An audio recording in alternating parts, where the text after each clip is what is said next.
ये जी हनुमान प्रेम जे अथाह सागर में मगन थी श्री रामचंद्र जे चरण कमल ते किरी पियो। भगवान भी खेस हिकदम खणी छातीअ सां लॻायो लंका ते चढ़ाईअ जो इरादो। तंहिंखां पोइ भगवान सुग्रीव खे चवणु लॻो त हे मित्र, मुंहिंजी मर्ज़ी आहे त हाणे लंका ते चढ़ाई करणु घुरिजे।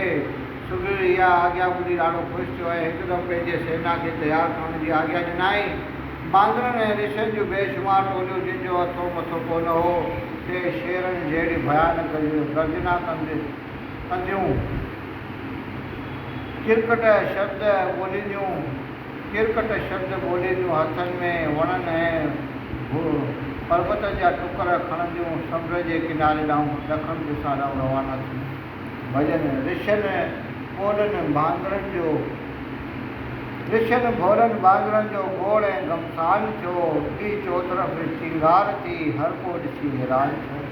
किन टकर टाके हथनि में पुठीअ ते पर्वत खया, वण वढिया, किन विढ़ण लाइ झटि जंग जो जुलान थियो। शाल मारे काल वांगे कटक काईंदा आया, धरती भी थर थे कंबी, रुदड़ उड़ी तूफान थियो। श्री राम लक्ष्मण जे धनुष टकोर लंका में कई, दुष्ट व्यास घेरजी जॾहिं जंग जो ऐलान थियो। भगत सभु भॻवान जा सो होत हर हर थे रसिया। थे चयाऊं दुखनि जो गुम ॼाण नाम निशान थियो। श्री रामचंद्र लक्ष्मण सुग्रीव अंगद नरवीर ब्राह्मण ऐं ॿिया वॾा वॾा बहादुर बांदर सभई पाण में गॾिजी समुंड जे कंढी ॾांहुं रवाना थिया। बोल सिया रामचंद्र की जय। रावण जो मसलत करणु। जॾहिं हनुमान सॼी लंका खे उजाड़े पंहिंजे बहादुरीअ जो थरथरो सॼी लंका में मचायो वियो, तॾहिं रावण जी पटराणी मंदोदरी पतीअ खे हथ जोड़े वेनती करणु लॻी त प्राणनाथ, तव्हां अखियुनि सां ॾिसी चुका त हुननि जे हिकिड़े बानर लंका में अची कहिड़ो न जीअं कोतक करे ॾेखारियो। पर जॾहिं सॼी बानर सेना शहर खे अची घेरो कंदी ॿुधाए त पोइ लंका जो कहिड़ो न बुरो हाल थियो। रावण स्त्री जी इहे ॻाल्हियूं ॿुधी अहंकार में भरिजी खिली चवणु लॻो त प्यारी जानाणी जात असुर खां विढ़णी थींदी आहे। मूंखां 10 दिशाउनि जा देवताऊं दिक्पाल थर थर कमनि था। ही कमीना बानर कहिड़ी कतार में आहिनि। अभिमानी रावण अहिड़ीअ तरह स्त्रीअ खे दिलदारी ॾेई जल्द पंहिंजे कचहरी में आयो। तॾहिं कासिदन अची हुनखे हीउ नियापो ॾिनो त महाराज, बानरनि जी बेशुमार सेना समुंड जे उन भर अची पहुती आहे। तव्हां जल्द पंहिंजे सेना जी तयारी कयो।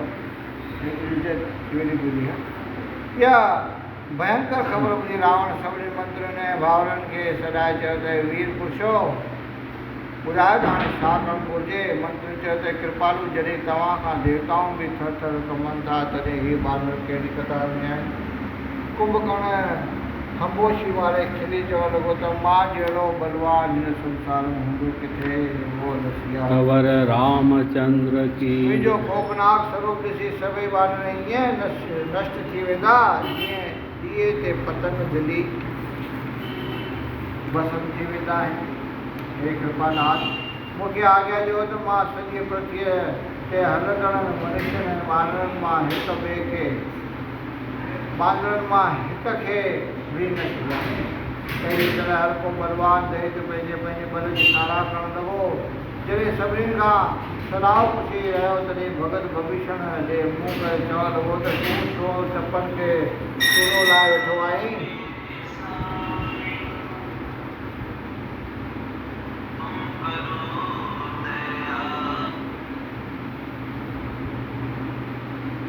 बोलो भाउ, तूं छो चपनि खे चूनो लाइ वेठो आहीं, ॿुधाए त तुंहिंजी कहिड़ी राय आहे।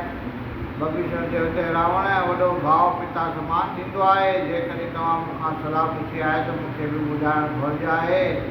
जेकॾहिं तव्हां पंहिंजो कल्याण चाहियो ऐं सुखनि भोगण जी इच्छा हुजे त कृपा करे पर स्त्रीअ जो संग छॾे जे चौथ जे चंद्रमा समान छॾे ॾियो। भले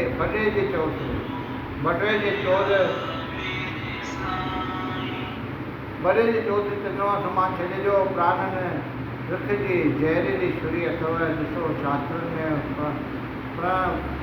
शास्त्रनि में परनारी जी केतिरी निजा लिखियल आहे। हाणे मुंहिंजी नशियत ॿुध भॼन अथे जाल पराई विख जी कटारी नरक में निभागणी हणे हिकिड़ी हचारी अथी जाल विख जी कटारी अथी पराई जाल विख जी कटारी अंदर में उन्हीअ जो ज़हर जोर वारो छॾे मन खे मोहे विझी मोह आरी अथी जाल पराई विख जी कटारी रहे थण में रहजन सदा काम कहिड़ी रहे थण में रहजन सदा काम कहिड़ी हाणे दिलि खे खाड़ो वॾो आहे विकारी अची जाल पराई विख जी कटारी।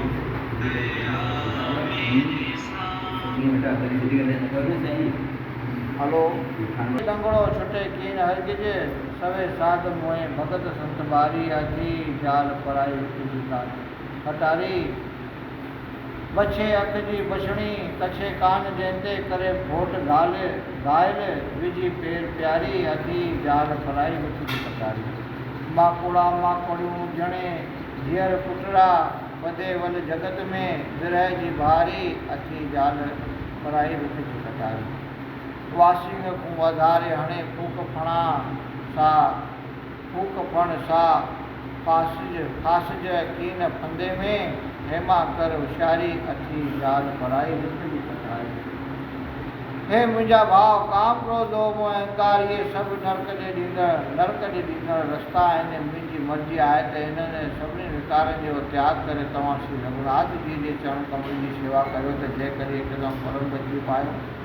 मता भॻवान रामचंद्र खे मनुष्य ॼाणी तो दिलि में वेर भाव रखंदो हुजे आदि पुरुष परमात्मा जनम मरण खां न्यारो पार ब्रह्म परमेश्वर आहे। भक्तनि जे भीड़ लाहिण लाइ गऊं ब्राह्मण जे रक्षा लाइ ऐं पृथ्वीअ ते जॾहिं जॾहिं दुष्ट दलित दुराचारी मनुष्य वधी वञनि था उन्हनि जे नाश करण लाइ जुगो जुग अवतार वठे थो। 14 लोकनि जे नाथ सां तूं वेर रखी ॿुधाए त छा वठी ॾे। हे अदा तूं मोह ऐं गुमान खे त्यागे वञी श्री रामचंद्र जो भॼन कर। बोल सिया रामचंद्र की जय।